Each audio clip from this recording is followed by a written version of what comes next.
And even Texas Democrats are pressing their governor to green light the extradition. In reaction to Abbott's refusal, Texas Congressman Lloyd Doggett said the governor, quote, has approved every Minnesota extradition request for the past 5 years, including this summer, while leaving this one unsigned. The only difference is that the accused in this case is an ICE agent charged with the type of unnecessary violence that ICE has permitted. And joining us now is Democratic Congressman Lloyd Doggett of Texas. Congressman, thank you for coming to the weekend. Well, what do you make of Governor Abbott's claims of fraud against Minnesota? Well, once again, he's acting in a lawless manner. He's shirking his responsibility under the United States Constitution. The constitutional provision, the provision in the Texas Code of Criminal Procedure, could not be more explicit. He has a duty. He is in this position little more than a government clerk who's responsible for signing this extradition order. And he said at his press conference, in addition to the part you just showed, that he didn't have confidence in Governor Walz and in Minnesota. Well, he had confidence in them a week prior to the press conference when an order that he signed sent someone back to Minnesota. And so this is all a sham. It's part of his desire to show himself as being pro-ICE violence and against immigrants in any form. He has wasted tens of millions of dollars of Texas taxpayer money putting his presence on the border and with his other anti-immigrant, recently strong anti-Muslim statements that are really harmful. And fortunately, we have a court system. Tuesday, there is a hearing. I'm hopeful that there'll be an order, immediate restraining order to require him to sign this order so that justice can be done in Minnesota. That is a serious offense, shooting someone and then lying about it is the allegation, and then moving to Texas.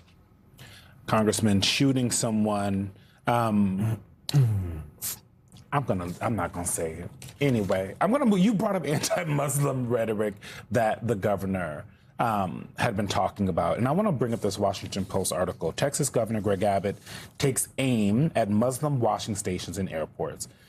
The governor sent a letter last Friday, so this is 2 weeks ago at this point, to the heads of the Houston Airport and Dallas-Fort Worth International Airport that said facilities aimed at serving one religious group are discriminatory against everyone else. Abbott said he has asked the U.S. Department of Transportation to investigate both airports and warned that his office is, quote, reviewing all grants to any local governmental entities involved in these schemes. Hopefully, the Department of Transportation Secretary isn't too busy with his reality show with the family to investigate this. If so, I find this rich. Serving one religious group is discriminatory against everyone else. This is from folks who are running around saying that this is a Christian nation, that this is a nation that everyone has to just do what is in the Holy Bible and no other religion, when we know that's not how this country was created.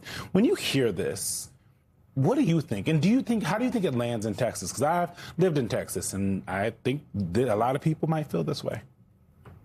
Well, I'm absolutely appalled by this language. The Muslim neighbors that I know are contributing in really valuable ways to our community. They are fine people.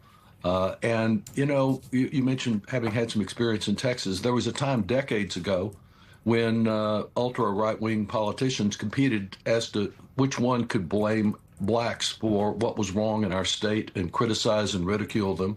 Then we went through a period that's continued to some extent under Trump, that all of our problems were the result of a horde of criminals coming in across our border and disrupting our communities, the bad ones, as Trump calls them.